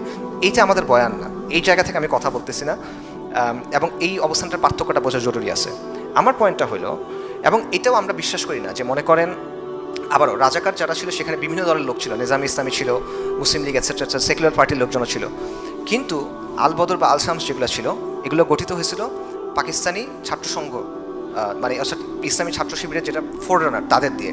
সো তারা রেপ করছে, লুট করছে, ডাকাতি করছে, এটা আসলে বিশ্বাস করা কঠিন। কারণ আলটিমেটলি তারা তো ইসলামী রাজনীতি করে, ইসলামী আদর্শ ধারণ করে। তা আমি আমার মুসলিম ভাই সম্পর্কে তো আমার বেসিক কিছু ধারণা আছে, সে গিয়ে রেপ করবে, লুট করবে, মানে এই জিনিসটা আসলে বাস্তবসম্মত না। এটা বিশ্বাসযোগ্য না। কাজেই পথের পার্থক্য থাকে, মানুষের মধ্যে অবশ্যই থাকে, কিন্তু আপনার মুসলিম ভাইয়ের প্রতি বেসিক কিছু ইনসাফ আপনার করতে হবে আল ওয়ালা আল বারার জায়গা থেকে। আনফর্চুনেটলি এটা অন্য সাইড থেকে পাওয়া যায় না, যে সেকুলার কুফার মুশরিক মুরতাদ জিন্দিক এদের যে ভাষা, এদের যে নীতি, সেটা দিয়ে তারা আমাদেরকে বিচার করে, সেটা তারা আমাদের উপর প্রচার করে। কিন্তু ওই লেভেলে আমরা নামতে পারবো না। আমাদেরকে আল ওয়ালা আল বারার জায়গা থেকে দেখতে হবে, আমাদেরকে শরিয়ার জায়গা থেকে দেখতে হবে, আমাদের ইনসাফ এবং আদল করতে হবে। কাজে এটা আসলে বিশ্বাসযোগ্য না যে তারা ওই সময় রেপ করছে, তারা ওই সময় লুট করছে, খুন করছে, এটা আমি একেবারেই বিশ্বাসযোগ্য মনে করতেছি না। কিন্তু সমস্যা কোন জায়গায়? সো এই জায়গাটা এটা বোঝা যে সেকুলাররা যা বলে আর আমরা যা বলি দুটো গ্রাউন্ড এক না, দুটোকে একসাথে মেলানোর সুযোগ নেই, দুটো ডিফারেন্ট। কিন্তু আমার প্রশ্নটা কোন জায়গায় দেখেন, পাক আর্মি তো এটা করছে, আর আপনি পাক আর্মির সহযোগী রোল প্লে করছেন কি না? আপনি আমাকে বলতে পারেন যে ভাই আমি তো কিছু করি নাই, আমার দ্বারা এগুলো কিছু হয় নাই, ফাইন, আপনার দ্বারা হয় নাই 100% বিশ্বাস করলাম, কিন্তু ওরা যখন করছে তখন আপনি কি করছেন? আপনি উল্টা দিক থেকে চিন্তা করেন। মনে করেন ইন্ডিয়া ইনভাইট করলো, মনে করেন কমিউনিস্টদের কিছু দল তারা একটা স্বেচ্ছাসেবী দল বানাইলো আল কাফিরুন, এখন মনে করেন তারা এদেরকে হেল্প করবে। এখন এরা আসলে কিছু করে নাই, এরা কাউকে মারে নাই, কাউকে আগুন দেয় নাই, কাউকে রেপ করে নাই, কিন্তু ইন্ডিয়ান বাহিনী এটা করছে, তারা কিছু করে নাই, তাদের উপর দায় পড়ে কি পড়ে না? একটা দায় পড়ে, এটা অস্বীকার করার সুযোগ নাই। আপনি কিছু না বললে, কিছু করেন নাই এটা বললে আসলে এটা হয় না। এখানে আপনি এটা জানলেন, আপনি সরে গেলেন না কেন, বাধা দিলেন না কেন? আচ্ছা আপনি বললেন যে ভাই বাধা দেওয়াটা সম্ভব না, এটা মানে অবাস্তব কথা বলতেছেন, ফাইন, বাধা দিয়েন না। আপনি এটা তো বলতে পারতেন যে ভাই এই জুলুম, এটা জুলুম হচ্ছে, এই জুলুমের সাথে আমি নাই, এই জিনিসটা আপনি বলতে পারেন, এটা শরিয়া অ্যালাউ করে না, আমি এটার সাথে থাকতে পারবো না, এটা আপনি বলতে পারতেন। আচ্ছা, সো দেখেন 71-এর ব্যাপারে জামাত ইসলামের যে অবস্থান, এটাকে আমি কোনো বড় সমস্যা মনে করি না। এটা রাজনৈতিক একটা অবস্থান থাকতেই পারে যে আমি অখণ্ড পাকিস্তান চাই, এটা অ্যাকচুয়ালি লজিক্যাল, কারণ তাদের যুক্তিটা কি যে মুসলিমরা এক থাকা দরকার, বিভক্ত হলে মুসলিমরা দুর্বল হবে। এটা সে দ্বিমত করে কে? কেউ দ্বিমত করে না। মুসলিমরা একসাথে থাকা দরকার, বিভক্ত হলে মুসলিমরা দুর্বল হবে। বাংলাদেশ আলাদা হলে ভারতের করপরাজ্য হয়ে যাবে, বাস্তব তো, আমরা তো দেখছি এটা, আমি জাহিলিয়াতের সময়টা দেখছি, এটা তো বাস্তব, তাদের এই অ্যাসেসমেন্ট ভুল ছিল না। তো এই জায়গায় তাদের অবস্থান সঠিক ছিল, তারা সঠিক প্রমাণিত হয়েছে, তবে আংশিক সঠিক প্রমাণিত হয়েছে।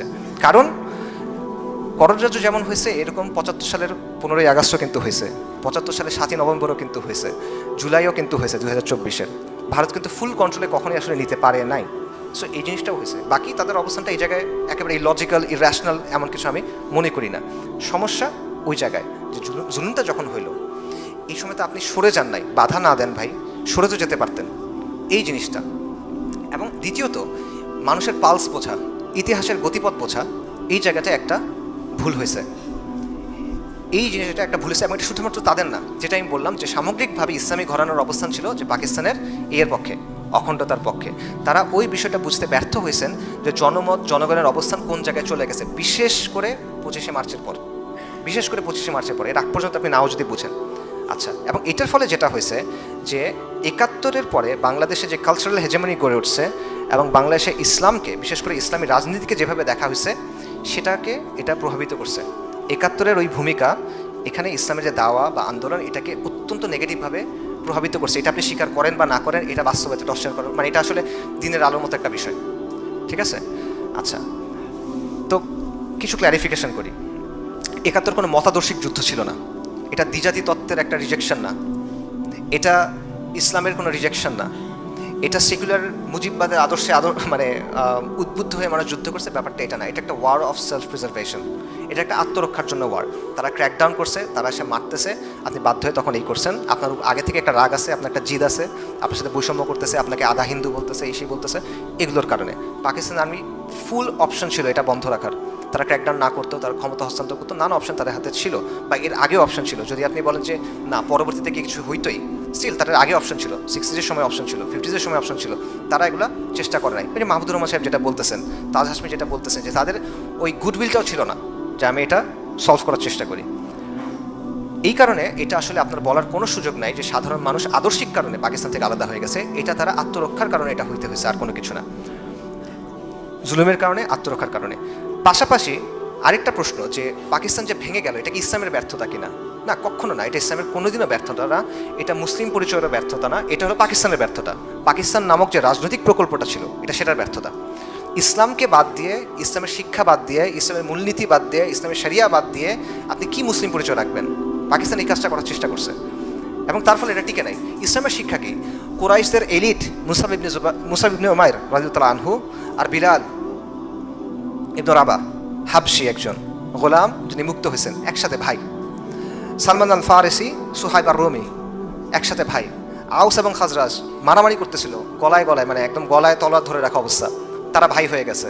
আনসার এবং মুহাজির তারা ভাই হয়ে গেছে। ইসলামে শত শত হাজার বছর ধরে বিভিন্ন জাতিগোষ্ঠীর মানুষ একসাথে থাকছে। ইসলাম তো এখানে কখনো ফেল করে নাই। এটা পাকিস্তান প্রকল্পের ফেলিয়ার, এটা ইসলামের ফেলিয়ার না। ইসলাম নানা জাতিগোষ্ঠী নানা ভাষাভাষী মানুষকে এক করছে, সমৃদ্ধি এবং বিস্তৃতি নিয়ে আসছে, এবং এটা কোনো তাত্ত্বিক কথা না, এটা বাস্তব প্রমাণসহ কথা। ইতিহাস খুলে দেখেন, অনেক প্রমাণ আপনারা এখানে পাবেন। কিন্তু যখন এগুলো সরায় বাঙালি, পাশতুন, বালুচ, এই সেই হ্যানত্যানের দিকে আপনি ফোকাস করছেন, আপনি বৈষম্য করছেন জাহেলিয়াতের জায়গা থেকে, তখন জিনিসটার টিকে নেয়। তো উপসংহার যদি বলি, ৭১-এর ঘটনার পেছনে অনেকগুলো ফ্যাক্টর ছিল। একটা ফ্যাক্টর হলো পাক এলিট বা পাক আর্মি, রাজনীতিবিদ, ভূ রাজনৈতিক ব্যাপার ছিল। রাশিয়া এবং ইন্ডিয়া চাচ্ছিল এটা ভেঙে ফেলতে। পশ্চিম পাকিস্তানের এস্টাবলিশমেন্ট যেটা, তাদের এই অবজ্ঞা, তাচ্ছিল্য, এই ব্যাপারগুলো ছিল।